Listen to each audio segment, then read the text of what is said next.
Podcast. I'm your host, Zay, along with my guys, King Ron and Young Vander, bringing you the truth unapologetically as we see it.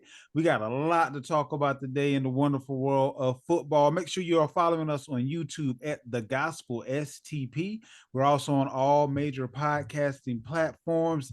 We had quite a bit go down as far as our free agency and things of that nature. We'll kind of start out with that, but I actually wanted to start out with something a little different. I actually saw a headline that there is a fight on the books, and 57-year-old Mike Tyson is going to be going up against fake boxer Jake Paul. Based on some of the videos that I've seen, Tyson is looking like Tyson. And Paul is looking like Paul. And I don't know if that's I don't know if that's a good recipe for Paul's health. The way they set up the fight, gloves are a little bit more padded, and I think they're even going to have on the headgear or whatever. But basically, Paul is trying to make sure he don't get knocked out on live TV. But it looks like a little bit of a payday, and Tyson gets to get back in the ring for a last hoorah possibly here. Have y'all seen this, and what were y'all first initial thoughts when you first saw the news about this fight stepping up? Yeah, initially, I mean, I seen it initially. I was like, all right, this could be all right. But then once I see the rule regulation, I want to see it. I think they got Mike fight with like 18-ounce gloves, Yeah. which is gloves that's actually bigger than sparring. So he pretty much out there with pillows in his hand. Um, Paul, he gets to wear headgear. I don't think Mike wears headgear. I didn't Um, even see that part. Okay. yeah, I and I knew want to headgear say was involved. Mike had to be drug tested, and Paul does not have to be drug tested. Like, sound like, come on, man, like that sound like the recipe, like somebody trying to set something up. You know what I mean? Right. So I'm not a fan of all that. Like, if you're gonna fight, fight.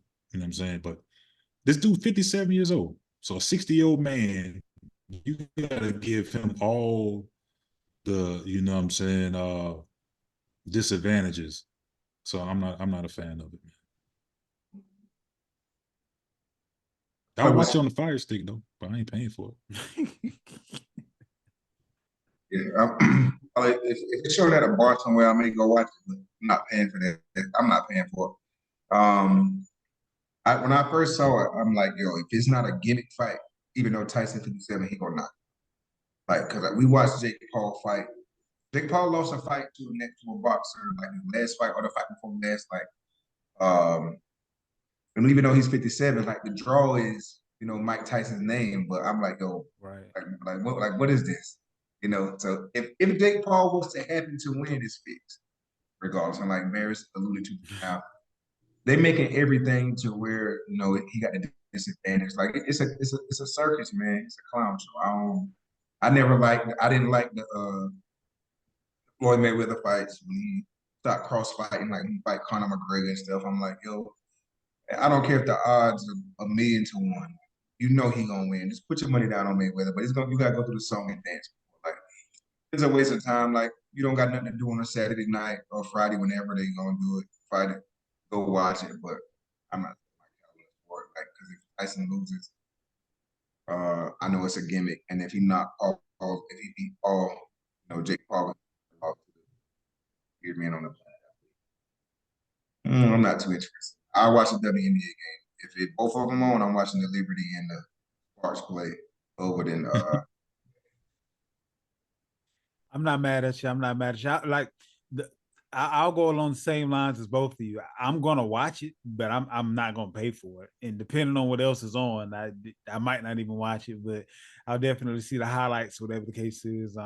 It basically kind of feels like he wants to be able to say that he went the distance with Tyson, didn't get knocked down, didn't get knocked out, and having headgear and 18-ounce gloves. That's pretty much the recipe for that to be the case. So we'll kind of see how that goes. I thought it was kind of interesting that I mean they're gonna take the payday. I mean, why not take the payday?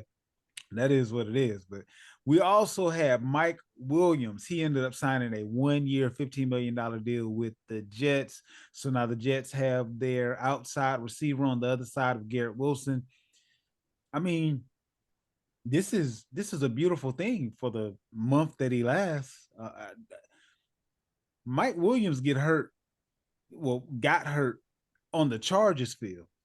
Now you about to go put him on the Jets field, which is notorious for people having lower extremity injuries on. I don't see how this works out for anybody, to be honest with you. But he'll have a good month, and you fantasy fiends out there, please trade him when he has the first game that he blows up. Don't think that you're gonna, strike gold this year, and this will just happen to be the year that he, makes it through the year. Please don't do that to yourself. I don't know that he or Rodgers is gonna make it through the year on that field. It's just notorious for lower extremity injuries. But he did sign with the Jets. Chase Young signed a 1-year deal with New Orleans. So they have an outside edge rusher there in New Orleans. And KJ Osborne signed a 1-year, $6 million deal with New England. I really, honestly, okay, well, KJ is probably the best wide receiver on the roster at this point for New England, but doesn't really move me. And it's kind of sad to say that he's the best wide receiver on the roster, to be honest with you. Right now, New England's in the spot where I think we're right around 55 million in cap space, while at the same time, nobody seems to want to take the money to go play. I don't know if they're trying to slow roll it and then come in and get several guys that thought that they were going to be hot commodities, but ended up not being called upon when they thought they were going to be. But yeah, we got money to spend, but we're gonna have to figure out who to spend it on or who wants to take the money. I know I saw something saying that Stephon Gilmore, he indicated that he wouldn't mind taking it one more round with the Patriots, so that may be something that happens as well. But not a whole lot of movement as far as free agents are concerned. There were just a couple others. Tyron Smith, I believe it is, former Cowboy. He is on the Jets as well. Another guy that, I mean, he gets hurt all the time. So it's like the Jets are getting all these pieces that you have to say, only if, only if, only if. And that's a whole bunch of ifs to make it through the season. So I just don't know. But you also had Jordan Fuller, who went from the Chargers to the Panthers. You had Kenny Pickett, who ended up going from Pittsburgh to the Eagles. We had Devondre Campbell that went from Green Bay to the 49ers. Jimmy Garoppolo signed with the Rams. Leighton Vander Esch retired. Michael Gallup has a meeting with Baltimore. They're looking at him possibly filling that OBJ spot. We had Cameron Curl go from Washington to the Rams.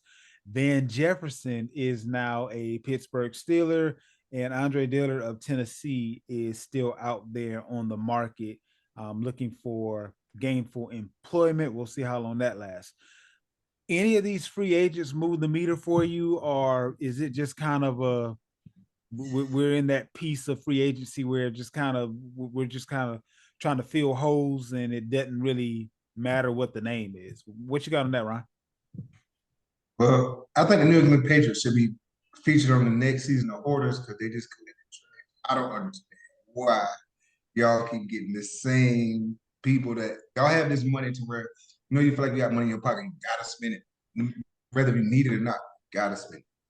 I'd rather I don't understand the moves you guys spending money on receivers that you can pick up late in the draft or you can get way much cheaper, or just keep them. Like you pay all if you need it for next offseason, keep it for that. But for the Jets move, I think it's more like you said, Mike Williams is injury prone, but the only good thing about the Jets, Aaron Rodgers is upright, that he doesn't kill the offense.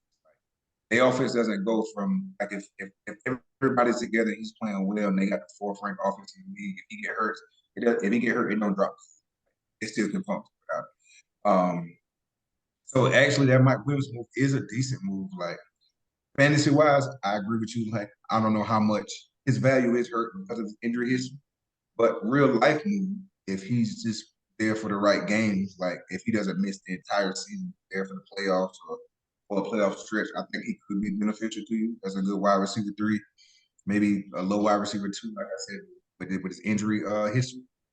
And that's it. But only one move that you did leave out on there. You did leave out Hollywood Brown going to the Chiefs, to where Oh I think yeah. I don't know you know how I couldn't let you forget that's the that. most.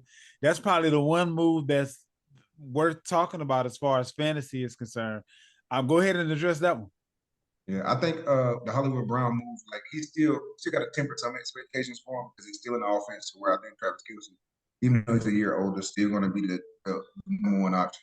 Rasheed Rice is only going to get better in his second year, but what he adds to it is, instead of Justin Watson and Marquise Valdez-Scantling running those fly routes or post routes, or the routes to stretch the field, it's going to be him. And I think Andy Reid is going to put him in some good positions. So I have him as a wide receiver 2 this year. Maybe mid to low, with some weeks to where he may get a 20, because he may catch 1 or 2 touchdowns, Right. 4 catches, 2 touchdowns, 120 something yards, just because of the role he's going to play. So fantasy implications, I got him like I said, mid to low or wide receiver. What you got on this free agent market right now, Ben? I mean, out of these moves we're speaking of, I would say those are my 2 favorite as well. I do like the Mike Williams move. This dude is averaging, like, I think last year was like over 15 yards a catch. Big body receiver. He didn't play much last year, but big body receiver, can't stretch the field. It just gives another weapon. You have to be honest now. You can't maybe double Garrett Wilson anymore. With the addition to him, it's being said that in a lot of mock drafts that they be going after Brock Bowers. So if they was able to get Brock Bowers along with these 2 guys, that would be pretty solid with a Breece Hall in the backfield. I wouldn't even be surprised if Bakhtiari end up in New York as well. I mean, he just got released by the Packers, and with him and Aaron Rodgers being so close, I can very well maybe see him going to New York as well. But from a fantasy implication, I like them both. I would have them maybe low wide receiver 2s, high 3s. And that's probably for both of them, actually. I think Marquise Brown is a good addition. I still think Rasheed Rice is the guy, you know what I'm saying, behind Kelce. I think Marquise will still be the 3rd option. I mean, he's going to come in and stretch the field and get some of those MVS routes, I think, like, Ron alluded to. But I still think he's the 3rd option if he's talking about, as far as receivers go on that team. We have the Chicago Bears finally made a move with Justin Fields. They moved him on over to Pittsburgh. It's been said that was Fields' choice. They basically put him in a situation where they could have gotten a higher pick from another team if it was just we want to get the most we can get for you type of a situation.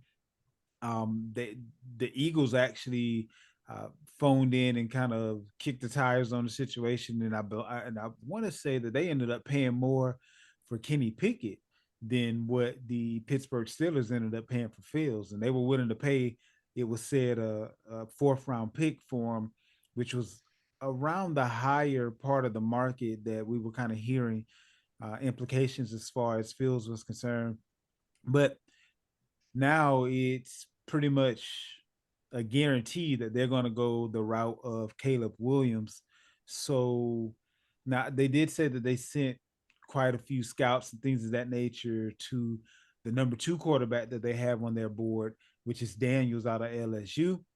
But I don't foresee the groundswell for Daniels getting as such, unless Caleb says he refuses to play for him, which you have to do your due diligence just in case you run into that type of a scenario. But I see Chicago going with Caleb Williams. My question for you guys is this: with the setup that they've kind of created for him, he has Keenan Allen, has DJ Moore, Cole Kmet, has Gerald Everett, Swift out of the backfield, as well as Herbert. So 2 pass catching running backs. first, have we seen a number one draft pick that started out their career with this type of a setup where pretty much the only way you can lose is if you're the loser? Like there are too many good pieces around you for you to say it's based on the situation. And then the second piece to that is, what are the odds that you think that he actually ends up being successful in Chicago with what they've put around him? Why don't you go ahead and start us out with that, Van? Oh man, I mean, well, to answer one of your questions, this is the best um set of weapons that any first round draft pick has ever in the history of football I has thought walked. so.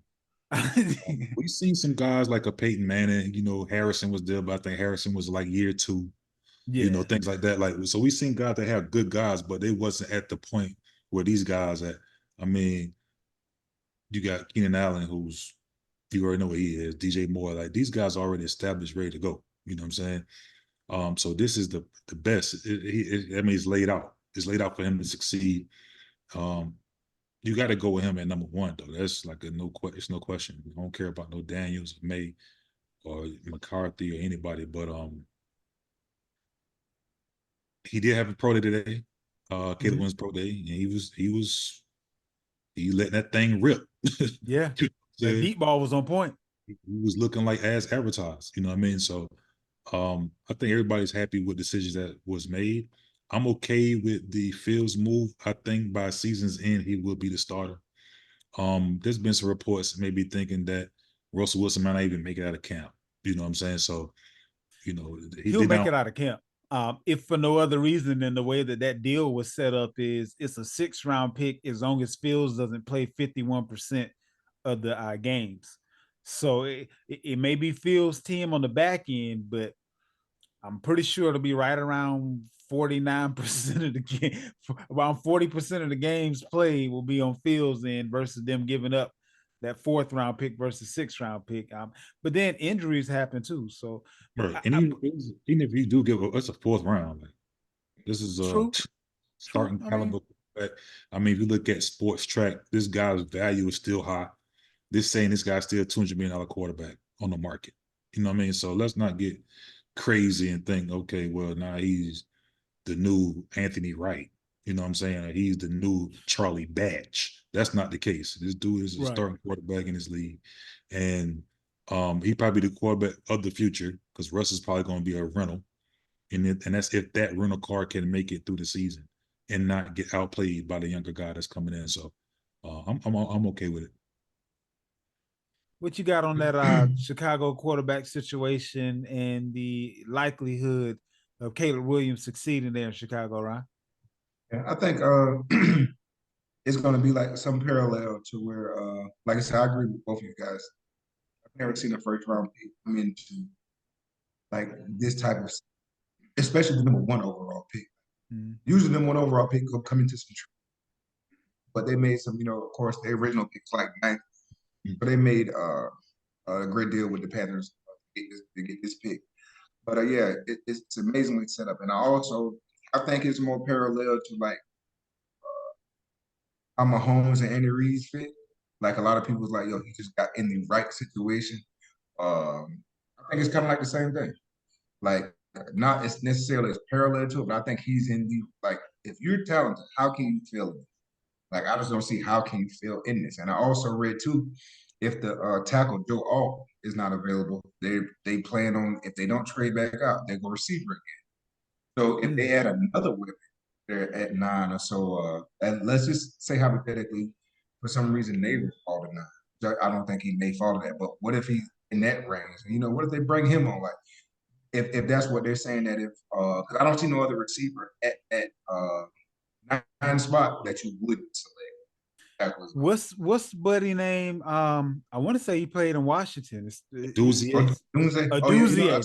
That's how you say it. Yeah. If he's there too, like what if they add him? Like, they said the tackle going, they're gonna add another offensive weapon. Like, what if I don't think it's Brock Bowers because we got in every.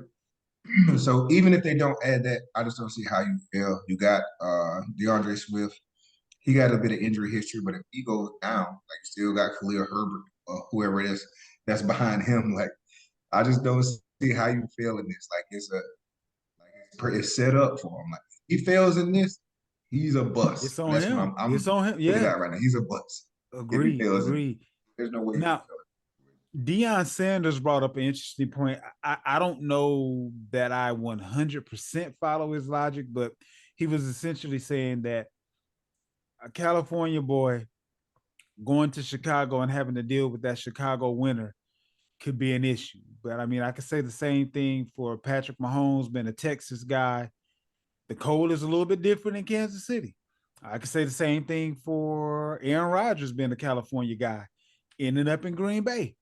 Um, Tom Brady. Tom Brady, he was a California guy, ended up in New England. So we have several instances where, you know, you had a quote unquote warm weather guy. Now with Tom Brady, he got a chance to get a little acclimated playing in Michigan, so that's a little bit different. But with A-Rod and with Patty, they grew up in and played their college ball in warmer climates, didn't have any problems adapting. So I don't know if that will be as much of an issue. Lamar Jackson. Well, yeah, Lamar Jackson. I mean, can't get no warmer than South Florida. Yeah, touche. They get cold. It does. And so I mean, we have several examples where no matter where you came from, if you're worth your salt, it is what it is, and you play through it and you get the job done. One of the better things as far as fantasy is concerned, you kind of don't have to play through the coldest part of the winter. Now, I will say this: I've long said that your Buffalo Bills and your wide receivers up there, even Josh Allen. Josh Allen's a little bit different because of how much he runs the ball, but there's certain teams that I don't want their skill players on when it gets to a certain month. And for, like, say for instance, for fantasy football being concerned, I never want like Buffalo's wide receivers because they don't get targeted very much when that wind kicks up and it gets cold up there. That quarterback just runs the ball. I don't know. I don't foresee that sort of a situation, but it does get pretty windy in Chicago. It's literally the Windy City. They call it the Windy City. So I don't know if that can have some sort of effect on his ability to throw the ball. But do we foresee climate at all playing a role in his success or lack thereof? Hell no. Ain't but one quarterback in the league affected by cold weather, and that's that boy from Hawaii.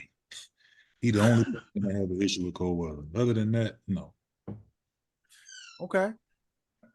I think if you're a dog, you're just a dog. And like Barry alluded to Tua being from Hawaii, but I think if you a dog, you're a dog. Because I look at it, I know it's two different positions, right?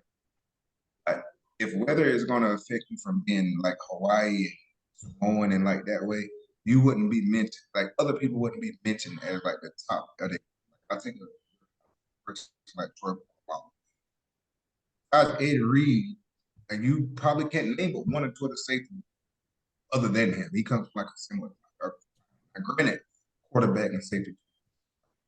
I just think if you a dog, you a dog. It's cold, but we gonna go play. Like how many people from the U or all them other guys go to them cold weather places and all out?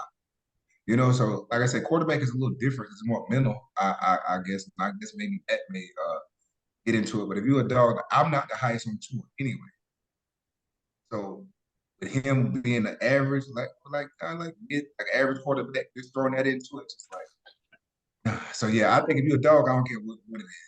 You in cold weather, like whatever it is, like like the Chiefs just played in the game. Get the Dolphins where the fans have to get the finger kilometers and stuff amputated. You got plenty of people like Richie Rice. He's from Texas. Like he's not from cold weather. Like it's like if the cold weather affect you that much, you wouldn't perform at a certain level at other positions. You wouldn't be like performing at a high level. If you're a dog, you're a dog. So yeah, I think Caleb. I don't care if Alaska let him play, but they're gonna sling that ball. That's why I'd be glad to draft him in our dynasty league that we in. Like we already got it. We know Eve Martin. You see, I changed my avatar because Eve already got him ready lined up, man. We ready to got the jet rolled out. We'll see how that ends up working out. We can have a little sidebar conversation if you want to ensure that you grab him. Since how I have the #1 overall pick. But yeah, we'll get into that a little bit later on in draft season. I will definitely have a few shows that are specifically fantasy related to make sure you guys know exactly what's going on with that. Now, my question, as far as the Pittsburgh situation is concerned, does it make more business sense to attempt to sign Justin Fields without him getting to the field, based upon the fact that his number as far as what he's going to get paid may be a little bit lower based on the hit that he took with the whole trade situation than what it would be if he gets out there and shows out?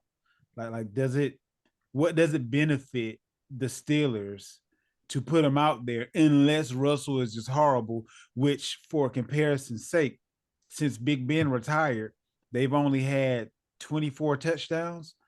Russell Wilson threw 26 just last year. So, I mean, based on that team and that coach, it would have to be pretty doggone bad for them to just yank Russell. And I don't know that Fields is actually going to have the opportunity to show that he is better, because he's not going to be getting first team reps and things of that nature. He's already been deemed as the backup. So do we think that could end up benefiting the Steelers as far as what they end up having to pay him if they do keep him long term? Or at some point in the season, even if they're in the running for, making or possibly winning the playoff game, they're still going to want to see him anyway out there? No, I mean, why? If you're not going to start this man, I don't need to pay him.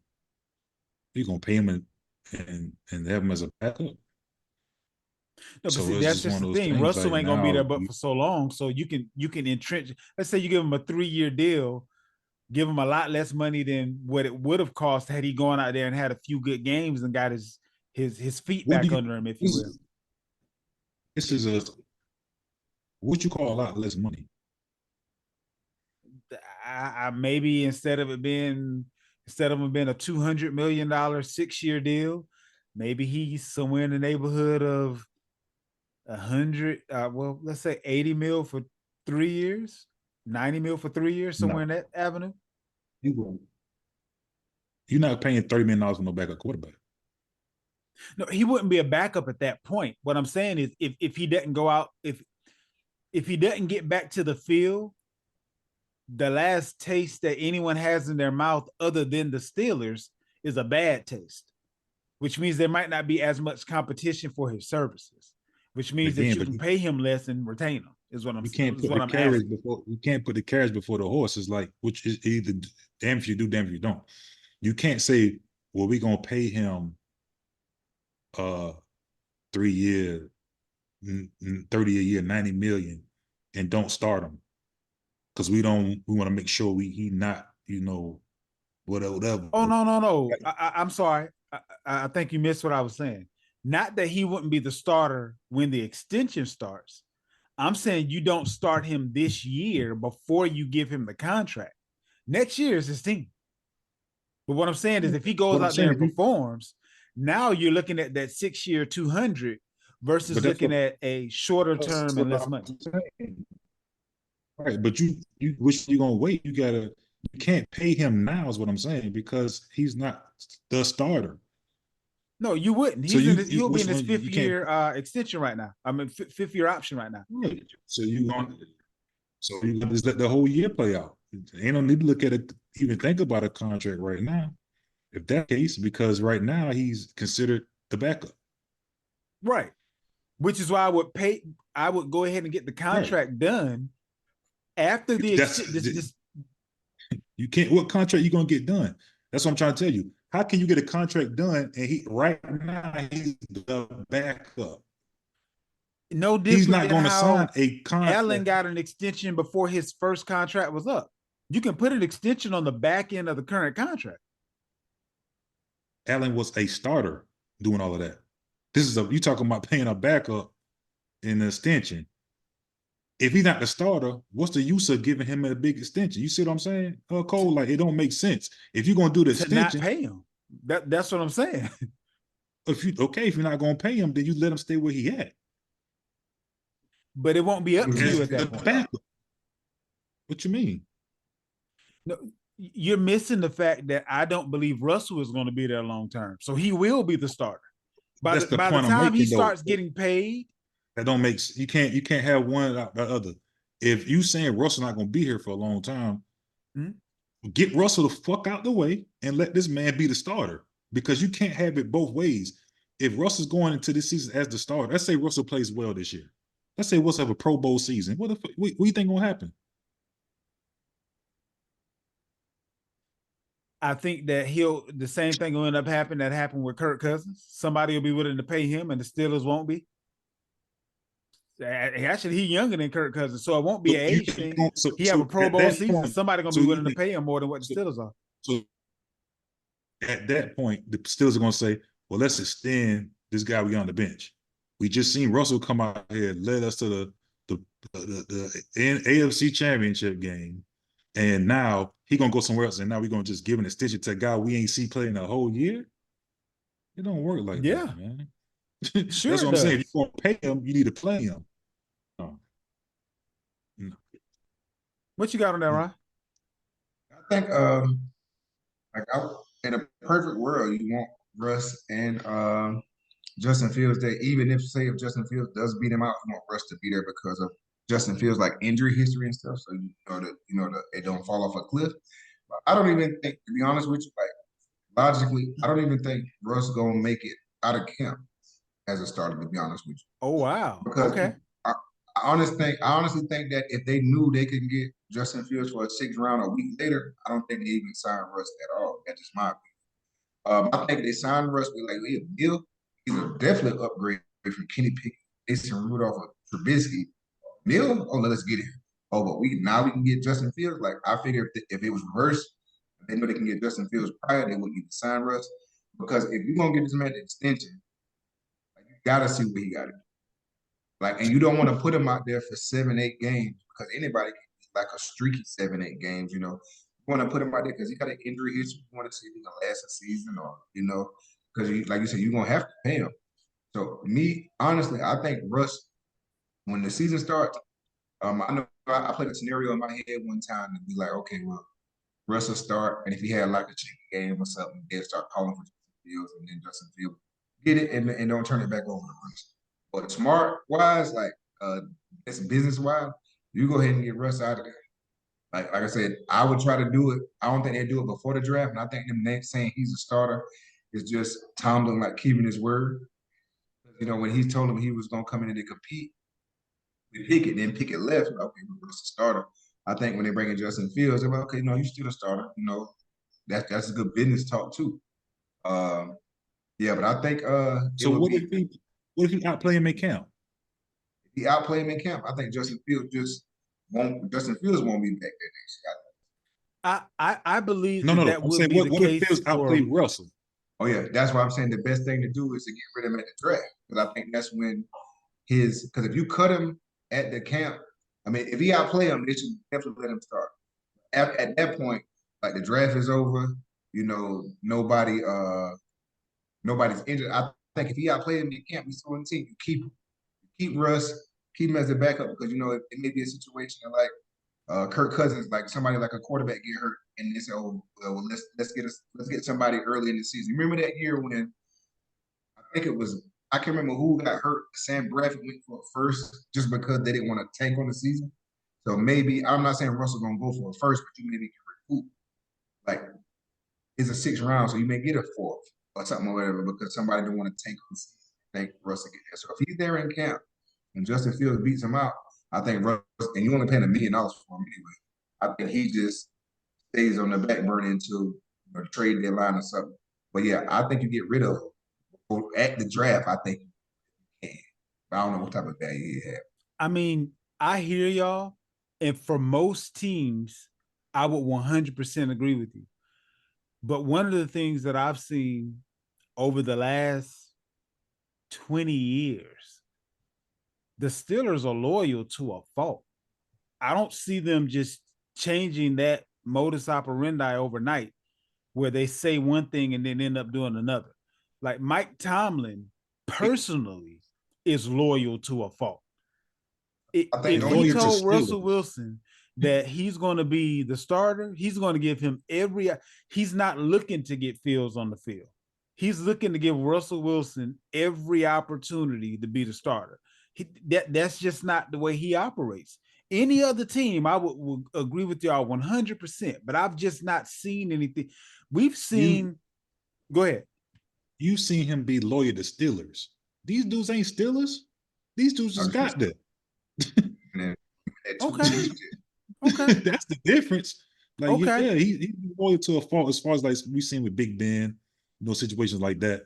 But these guys are not Steelers. These dudes just came to the party. He was loyal to a fault with Mitch Trubisky. Mitch Trubisky wasn't a Steeler. Mitch Trubisky should have been up out there. I think the only thing about that Trubisky is like we turned it right back to the same person. It's the same level, so we ain't losing. We're not gaining. Okay.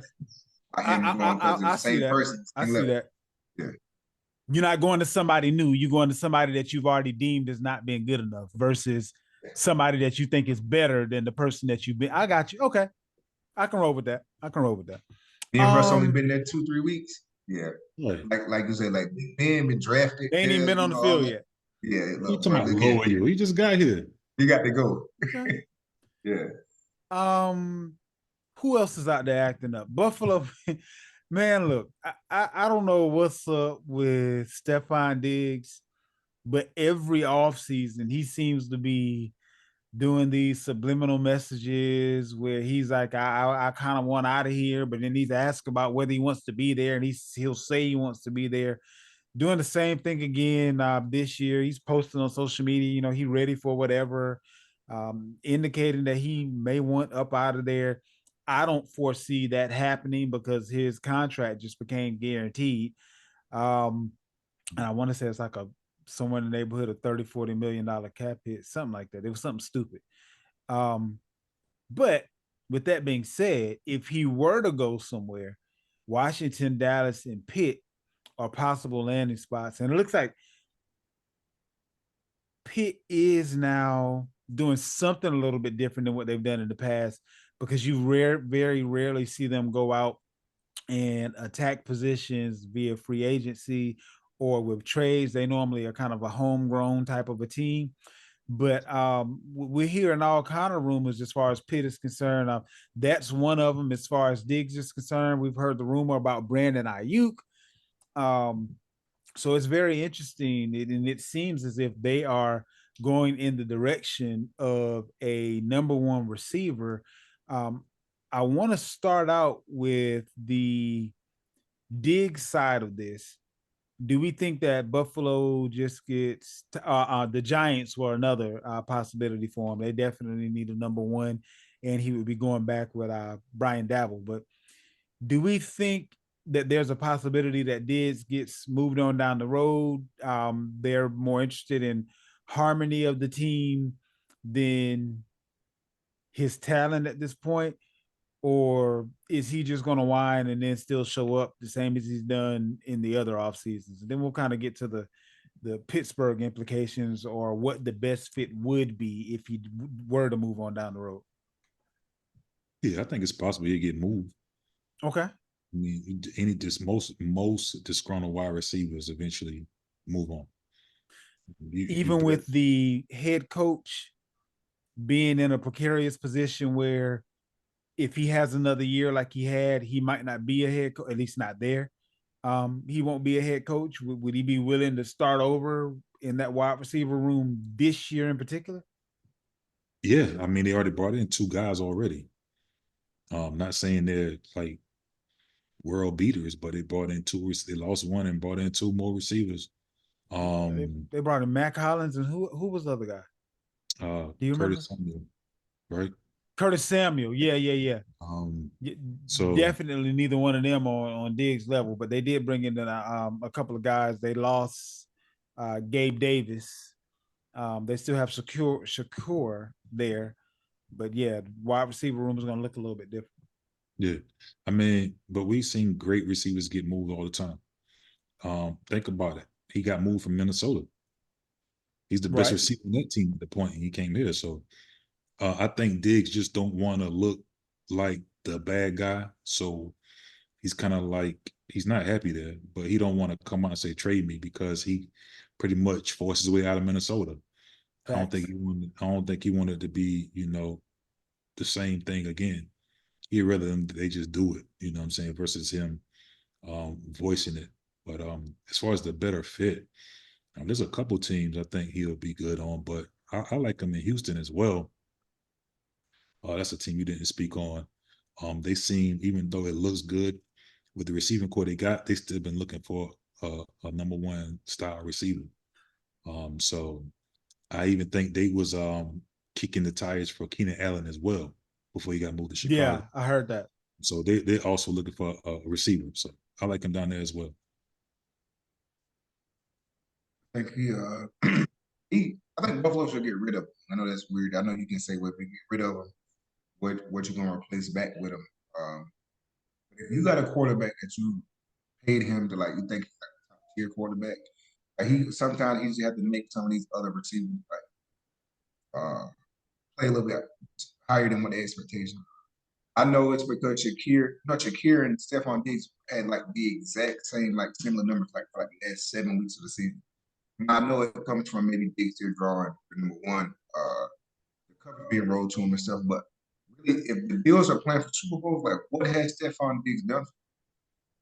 Like, we seen this man stand on the field after losing 2 or 3 years, just looking like, oh, I'm gonna get the next. And I go back 4 years ago when they played against us, one catch season. The next season, they didn't lose us. They lost. I can't remember. I want to say they played. No, they lost us again. He had like 2 catches, 13 yards. Then they lost to the Bengals. He didn't do anything. Then this year, right here, when he lost to us this year, like, he didn't hardly. I think Snead played great this year, so he locked a lot of receivers down, but he dropped like a touchdown. So what? Yeah. Like, what are you doing?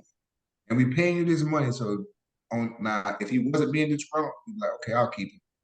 He's still a certain talent. Maybe he'll get it together. But if he's causing me headaches in the media, or like just in the room and outside of the field, and you're not coming through in the playoffs, I'm getting rid of it. Because I ain't winning. I'm not winning with you. Like, so let me get rid of that money. Maybe let me put it around. Let me bolster the defense. So maybe bring some other guys in. I'm just sick of it. Like, he do it every year.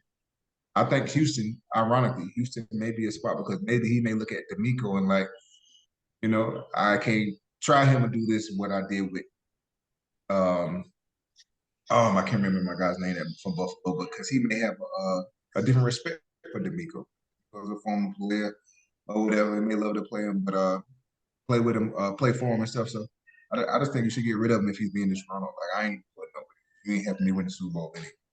I think he might even take a pay cut to go play with his brother in Dallas, and they need another outside receiver there.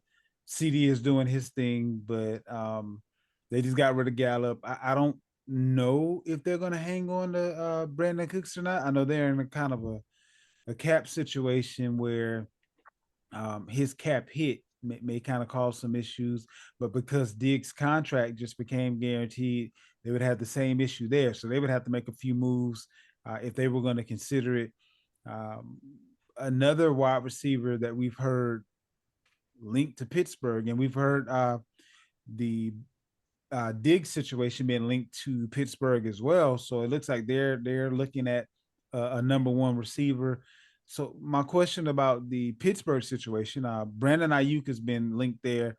I think he like reached out to Tomlin. I want to say it was on Twitter or on IG, one of the two, and he basically tagged them in and was saying, "Hey, they say we look like twins or something like that."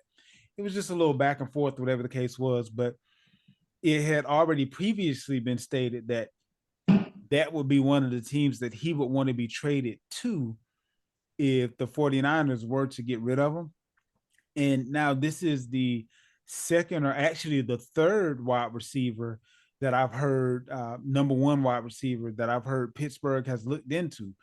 It was a couple of weeks ago that I was hearing that they possibly are looking into the Justin Jefferson sweepstakes there, because Minnesota doesn't know if they're going to be able to pay him, depending on whether or not they can move up far enough to get a rookie quarterback where they won't be paying their quarterback very much money. So it seems as if Pittsburgh isn't satisfied with their wide receiver room, which is to be expected when you just got rid of Deontay Johnson. But then my question is, why is a guy of a lower caliber not what you're going after if you really feel like Pickens is that guy?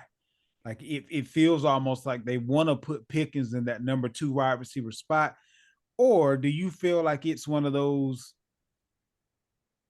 we can't get rid of you until we have your replacement, but you've been running your mouth a little bit too much for my taste. And if you do it again, I want to have your replacement already in house. Like, how are we feeling about this Pittsburgh situation, this Pittsburgh wide receiver situation at this point? Kind of confused by it all, to be honest with you. Once you ship Deontay out of town, it should have been Pickens' team at this point. Right. So ship Deontay out of town, and then now you bring in or trying to bring in another guy. It just it seemed weird. I don't quite get it. I don't understand what Pittsburgh do anyway. I mean, they signed Arthur Smith as an OC. You know what I mean? So I don't.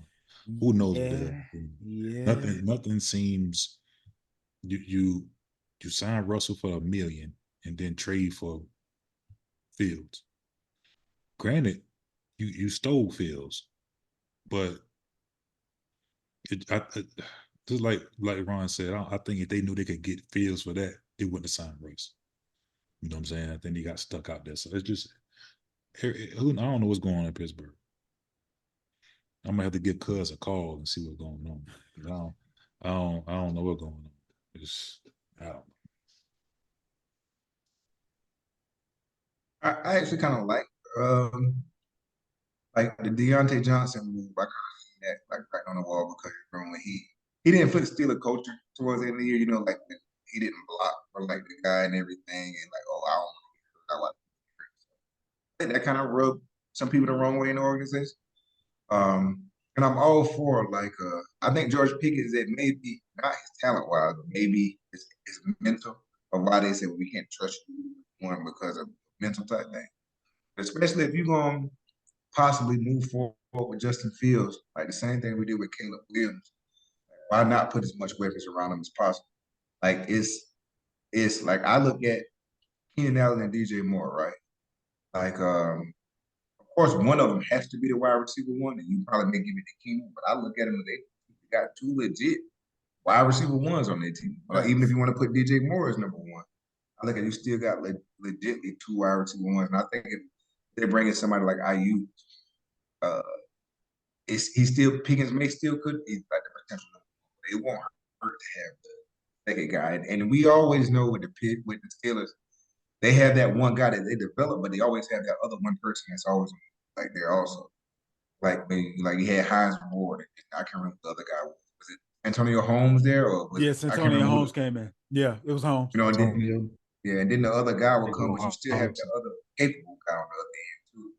So and then and they have a great running game, but it's not like dominant. Like Najee's dependent, Jaylen Warren's dependent. Jaylen Warren actually led the league in explosive plays last year. A lot of people don't know that. But add another receiver out of, and Freiermuth just coming off of injuries. Giving your young quarterback, if it was more weapons, like I don't disagree with it. I think it's more mental with Pickens. I don't think Diggs fits that because his diva attitude. I don't think I'm going for that too much either. Because he just complained too much, so he don't fit. Why bring in another Pickens? Basically, right, a more expensive one too. At least you got Pickens on the rookie deal. Yeah. So I actually like the fact that if they put IU and him together, I actually like it. Like IU has been the number 1 in San Francisco for a while, but Pickens, to me, if you ask for a talent aspect, I don't think there are too many receivers in the league that's more talented than Pickens with a natural raw tool. So I guess it's a good fit. We're going to round out the show, circling back to our rookies for a quick second here before we sign off. Right now we tend to go with Mel Kiper's mock drafts just because he's the biggest name on ESPN. He even has they even have a uh, first draft, I guess, kind of like a spinoff of First Take, where Mel Kiper is he has a show on every afternoon just talking about the draft. But I wanted to put out the top 10 that they currently have, and I want to know if you guys see any of these top 10 landing spots for these guys as not being a natural fit and you would go a different direction. But obviously, Caleb Williams, number one to the Bears. Number two, Jaden Daniels to the Commanders. Number three, Jake May to the Patriots. Number four, Marvin Harrison Jr. to the Cardinals. Number five, Malik Neighbors to the Chargers. Number six, Rome. What was it again, Vander? Aduzier. Aduzier to the Giants. Joe Alt, the tackle, to the Titans. Dallas Turner to the Falcons. I believe he's the edge. Jarrett Verse to the Bears. Brock Bowers to the Jets. Does that seem about right to you, or are there some landing spots where you're just kind of like, I'd rather you not? For me, I kind of feel like Drake May is the next Mitch Trubisky, and I hope we never pick this high again. So if we don't trade the pick for a king's ransom for somebody that just wants a quarterback that bad, I'm kind of hoping that we would take what's close to a sure thing and just get Marvin Harrison and then figure out the rest later on. Getting another quarterback just to ruin them without having any weapons makes zero sense to me, humble opinion. But there's not really too many other teams that I can say I can possibly see the Giants at 6 going the route of McCarthy, JJ McCarthy from Michigan, instead of going the wide receiver route. But if they want to attempt to see what they have in Daniels, barring him staying healthy, he kind of needs a number one wide receiver before you kind of make that determination. But everybody else, I think, is kind of par for the course based on what they already have on the team. Ron, why don't you go ahead and go first, and then Vander, you go ahead and end the show for us. I think the first 3 picks going to where I think they're gonna go, even if, like, of course, Caleb number 1, Daniels or May 2 and 3. I think the first 3 teams are going to select quarterbacks. I think we said Marvin Harrison Jr. at 4 for to the Cardinals. I think it's like you have a young quarterback. You just, like I said, Hollywood was injured, but you just got rid of him. Didn't they just get rid of Rondale Moore? Moore got traded to the Falcons for their quarterback. Ritter is not a backup for the Cardinals. They traded their wide receivers for the quarterback. And so now you got like a good promising tight end in Trey McBride, a young tight end in Trey McBride. You might as well put Marvin Harrison with him. Give you a quarterback, somebody to throw to. 5 was Neighbors Elite to Neighbors to Chargers. I mean, the Chargers and they need a wide receiver for sure. So that felt like a glove. I mean, who was 6? That was Rome Adunize. I'm gonna get that right before the next show.